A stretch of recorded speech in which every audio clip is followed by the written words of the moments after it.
স্বামী যখন বাড়িতে গেলেন, স্ত্রী বললেন আজকে আমরা দুপুরে পাক করব, সামনের রক্ততে পাক করব, কোনো খানা পিনার কোনো ব্যবস্থা নাই। সাহাবী বললেন তুমি একটু অপেক্ষা করো, আমি একটু আসি। স্ত্রী মনে করছে বাজারে গেছে, চাইল আনবে, ডাইল আনবে, আটা আনবে, বিপি আনবে। ওই সাহাবী যাইয়া মসজিদে যাইয়া 2 রাকাত নামাজ পড়লেন আর আল্লাহর কাছে দোয়া করলেন, আল্লাহ আমার চাইল ডালের ব্যবস্থা নাই, খানার ব্যবস্থা নাই, তুমি আমার খানার ব্যবস্থা করো। সাহাবী বাড়িতে গেলেন, যাইয়া জিজ্ঞেস করলেন খানার ব্যবস্থা হলো নি? স্ত্রী বলল না, কোনো খানার ব্যবস্থা হয় নাই। স্বামীকে আমার নামাজ হয় নাই।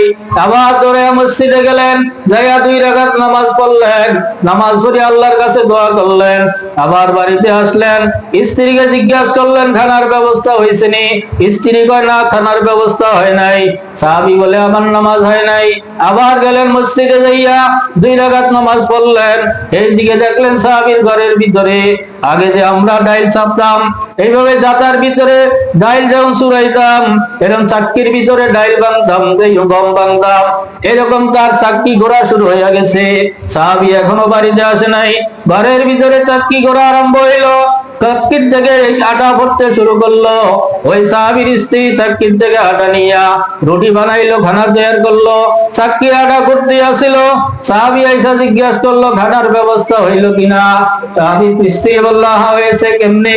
ওই যে দেখো চাটা করতে আছে, ওই চাক্কি করতে আছে, গম দেই নাই, কিছুই দেই নাই, কিন্তু আল্লাহর পক্ষ থেকে কুদরতি ভাবে এই জাদার থেকে আর এর থেকে আমার আটা ভরতে আছে।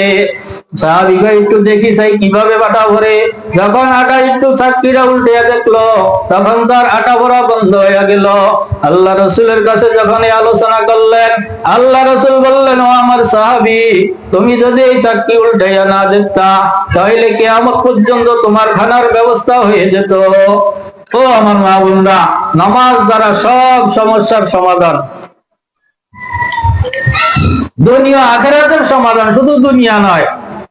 নামাজ পড়লেন, আপনি অসুস্থ, আগে ডাক্তারের কাছে দৌড় দিবেন না, আগে 2 রাকাত নামাজ পড়েন। আল্লাহ রোগ দিছেন, আপনি ভালো করবেন আপনি, আমি আগে আপনার কাছে আমি সাহায্য চাই, আমি কোন ডাক্তারের কাছে গেলে আমার এই রোগ ভালো হবে, যে ওষুধ খেলে আমার এই ওষুধ সারবে, তুমি এই ডাক্তারের শরণাপন্ন হওয়ার তৌফিক দাও, ওই ওষুধগুলো আমাকে মিলাইয়া দাও।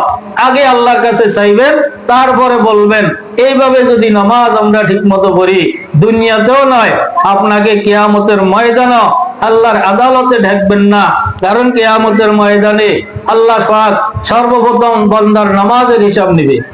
আপনি হজ, যাকাত, তাসবিহ, তাহলিল, তেলাওয়াত সব